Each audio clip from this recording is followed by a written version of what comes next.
로마서 11장 11절에서 24절의 말씀을 봉독하겠습니다. 그러므로 내가 말하노니 그들이 넘어지기까지 실족하였느냐? 그럴 수 없느니라. 그들이 넘어짐으로 구원이 이방인에게 이르러 이스라엘로 시기나게 함이니라. 그들의 넘어짐이 세상의 풍성함이 되며 그들의 실패가 이방인의 풍성함이 되거든 하물며 그들의 충만함이리요. 내가 이방인인 너희에게 말하노라. 내가 이방인인 사도인 만큼 내 직분을 영광스럽게 여기노니 이는 혹 내 고륙을 아무쪼록 시기하게 하여 그들 중에서 얼마를 구원하려 함이라. 그들을 버리는 것이 세상의 화목이 되거든 그 받아들이는 것이 죽은 자 가운데서 살아나는 것이 아니면 무엇이리요. 제사하는 처음 익은 곡식가루가 거룩한즉 떡덩이도 그러하고 뿌리가 거룩한즉 가지도 그러하니라. 또한 가지 얼마가 꺾이었는데 돌 감람나무인 내가 그들 중에 접붙임이 되어 참 감람나무 뿌리의 진액을 함께 받는 자가 되었은즉 그 가지들을 향하여 자랑하지 말라. 자랑할지라도 내가 뿌리를 보존하는 것이 아니요 뿌리가 너를 보존하는 것이니라. 그러면 내 말이 가지들이 꺾인 것은 나로 접붙임을 받게 하려 함이라 하리니 옳도다. 그들은 믿지 아니함으로 꺾이고 너는 믿음으로 섰느니라. 높은 마음을 품지 말고 도리어 두려워하라. 하나님이 원 가지들도 아끼지 아니하셨은즉 너도 아끼지 아니하시리라. 그러므로 하나님의 인자하심과 준원하심을 보라.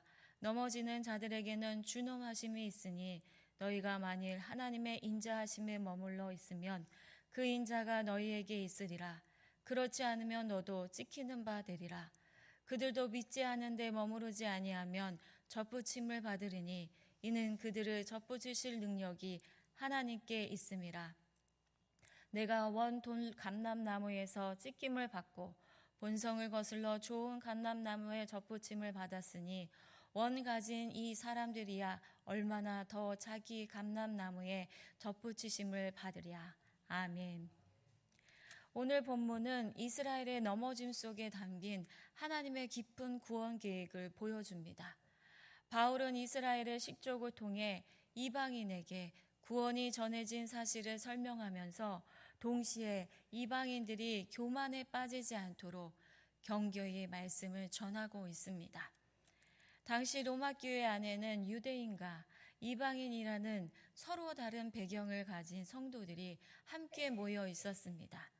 그러다 보니 자연스럽게 긴장이 생기고 다수를 차지하고 있는 이방인 성도들이 때로는 유대인 성도들을 가볍게 여기는 분위기가 있었습니다.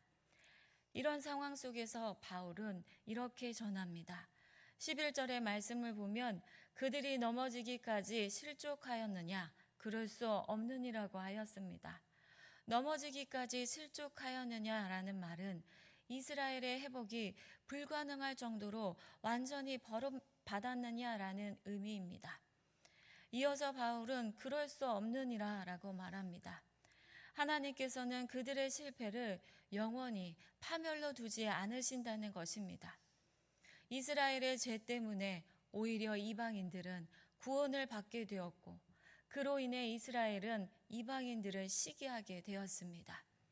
이스라엘이 예수 그리스도를 거부하고 복음을 믿지 않았기 때문에 이 복음이 이방 세계로 확장되었습니다. 바울이 여러 회당에서 복음을 전할 때 유대인들이 배척하였습니다.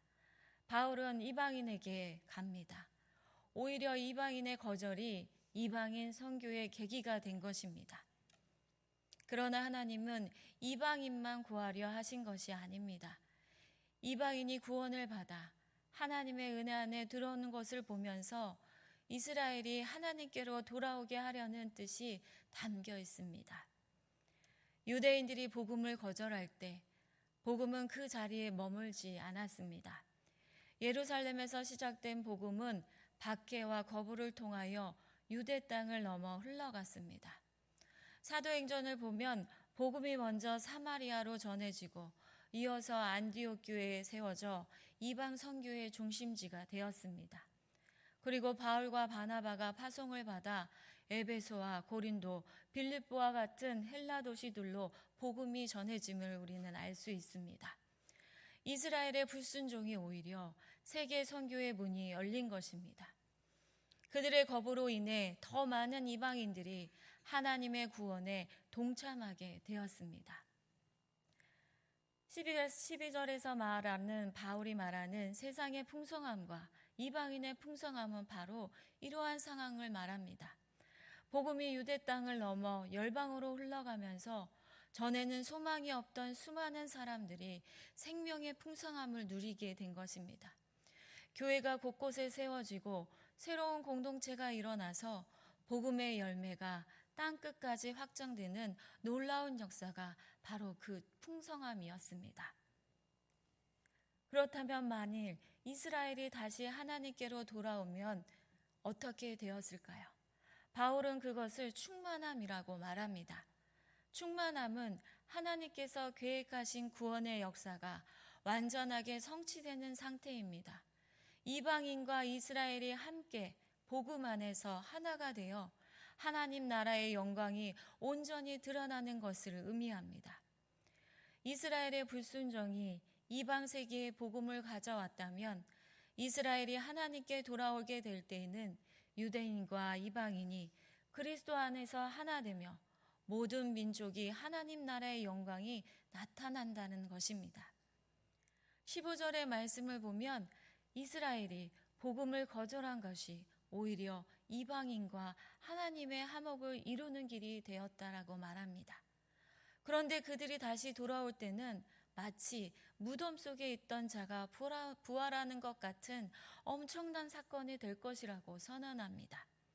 다시 말해 지금은 가지가 꺾여서 다른 가지 이방인이 붙어 있는 상태라면 마지막 때에는 꺾였던 원가지인 이스라엘까지 돌아와 나무 전체가 살아난다고 말합니다. 바울은 이방인의 사도로 부름받은 것을 자랑이 아니라 은혜로 알고 영광스럽게 여겼습니다. 그리고 이방인만 구원하기 위해서 일한 것이 아닙니다. 유대인들이 이방인들이 하나님께로 돌아오는 것을 보고 그들이 다시 복음함으로 돌아오기를 간절히 바라는 마음으로 복음을 전한 것입니다. 17절의 말씀을 보면 바울은 감람나무의 비유를 통하여 이방인과 이스라엘의 관계를 보여줍니다. 또한 가지 얼마가 꺾이었는데 돌 감람나무인 내가 그들 중에 접붙임이 되어 참 감람나무 뿌리의 진액을 함께 받는 자가 되었다라고 하였습니다. 하나님의 언약 백성인 이스라엘은 참 감람나무와 같습니다. 그러나 믿지 않는 가지들은 꺾여 나갑니다. 반대로 들에서 자라던 돌 감람나무 가지였던 이방인들은 은혜로 참 감람나무의 접붙임을 받아 뿌리에서 흘러나오는 진액, 즉 생명을 함께 받게 되었습니다. 이는 이방인들이 본래 아무 자격도 없었습니다. 하지만 하나님의 은혜로 언약의 벽상 안에 들어왔다는 것입니다. 그렇기 때문에 자랑할 것이 없습니다. 가지가 스스로 열매를 맺는 것이 아니라 뿌리로부터 오는 생명으로 살아가는 것이기 때문입니다. 이처럼 우리의 신앙도 전적으로 하나님의 은혜로만 유지됩니다. 우리는 돌 감람나무 가지였습니다. 뿌리와 아무 상관없는 존재였지만 하나님의 은혜로 접붙임을 받아 하나님의 생명에 참여하게 된 것입니다. 이어서 바울은 이방인 성도들에게 믿음으로 서게 된 것은 전적으로 하나님의 은혜이지 결코 자신들의 힘이 아님을 잊지 말라고 경고합니다. 이방인 성도들이 유대인들을 무시하거나 자신을 자랑하지 말라는 것입니다. 왜냐하면 구원의 뿌리는 아브라함과 언약하신 하나님의 은혜, 곧 뿌리이신 하나님께 있기 때문입니다. 그래서 바울은 이방인들에게 너희가 믿음으로 서 있는 것은 너희의 공로가 아니라 하나님의 은혜임을 기억하고 교만하지 말고 겸손히 뿌리에 붙어 있으라고 당부합니다. 가지가 나무에 붙어 있어야 살듯 이방인도 우리도 뿌리에서 오는 생명을 공급받아야 살 수 있습니다. 예배와 말씀, 기도라는 뿌리에서 떨어져 있으면 처음에는 괜찮아 보일지 몰라도 영적으로 메말라감을 경험합니다. 우리의 신앙이 내 노력으로 서 있는 것 같지만 사실은 주님의 은혜가 우리를 붙들고 계십니다. 그래서 바울은 두려워하라고 말합니다. 이는 하나님을 경외하는 마음입니다. 은혜를 받는 자가 그 은혜를 함부로 다루지 않고 늘 겸손히 붙들려 살아가야 한다는 것입니다. 24절의 말씀을 보면 바울은 내가 원 돌 감람나무에서 찍힘을 받고 본성을 거슬러 좋은 감람나무에 접붙임을 받았으니 원 가진 이 사람들이야 얼마나 더 자기 감람나무에 접붙임을 얻겠느냐고 말합니다. 이방인이 들에서 자라던 돌 감람나무 가지였음에도 하나님의 은혜로 참 감람나무에 접붙임을 받았다고 말합니다. 그렇다면 본래 뿌리에 속해 있던 이스라엘은 하나님께 마음만 돌이킨다면 다시금 은혜의 자리에 서는 것이 결코 어려운 것이 아닙니다. 이는 단순히 민족의 회복을 넘어 하나님께로부터 처음부터 맺으신 언약의 자리로 돌아가는 것입니다. 그리하여 하나님의 본래 뿌리에 속한 이스라엘을 속히 회복시킬 것이라고 바울은 말합니다. 이것은 이스라엘만이 아니라 오늘 우리도 마찬가지입니다. 한때 멀어지고 무너졌어도 하나님께서 언제든지 다시 붙여주실 수 있습니다. 우리의 실패보다 하나님의 은혜가 크고 우리의 꺾임보다 하나님의 능력이 더 크기 때문입니다. 사랑하는 성도 여러분, 오늘 본문은 우리의 구원이 전적인 하나님의 은혜임을 보여줍니다. 우리는 본래 돌 감람나무 가지와 같았지만 하나님의 긍휼로 참 감람나무에 접붙임을 받아 뿌리의 생명을 함께 누리게 되었습니다.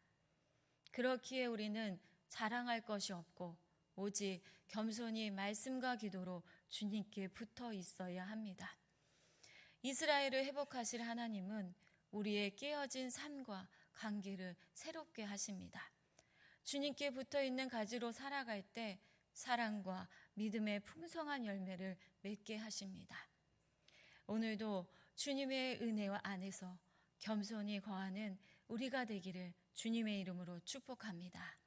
기도하겠습니다. 사랑의 하나님, 소망 없던 우리를 돌 감람나무 가지에서 불러내시고 참 감람나무이신 주님께 붙여주셔서 생명의 풍성함으로 살아가게 하시니 감사합니다. 우리의 구원이 전적인 은혜임을 잊지 않게 하시고 교만하지 않고 겸손히 말씀과 기도로 주님께 붙어있게 하옵소서. 우리의 무너진 마음과 깨어진 관계를 새롭게 하시고 주님의 은혜 안에 거하여 풍성한 열매를 맺는 삶으로 살아가게 하옵소서. 주님, 아픔과 고통 중에 있는 성도들을 주님의 위로와 추위의 손길로 더하여 주옵소서. 고통의 눈물을 닦아주시고 고난 가운데서도 하나님의 일하심을 믿고 주님만을 붙들며 회복의 길을 걷게 하여 주시옵소서. 주님의 가정을 은혜로 붙들어 주시고 복음으로 하나 되게 하옵소서. 세상의 유혹과 시험이 몰려와도 믿음으로 담대히 살아가는 가정 되게 하옵소서. 우리의 자녀들 세상에 놓일 때마다 하나님의 은혜와 보호하심으로 지켜주시고 주님만을 더 의지하는 자녀들 되게 하옵소서. 다가오는 수능을 준비하는 자녀들에게 평안을 주시고 지혜와 건강으로 지켜주옵소서.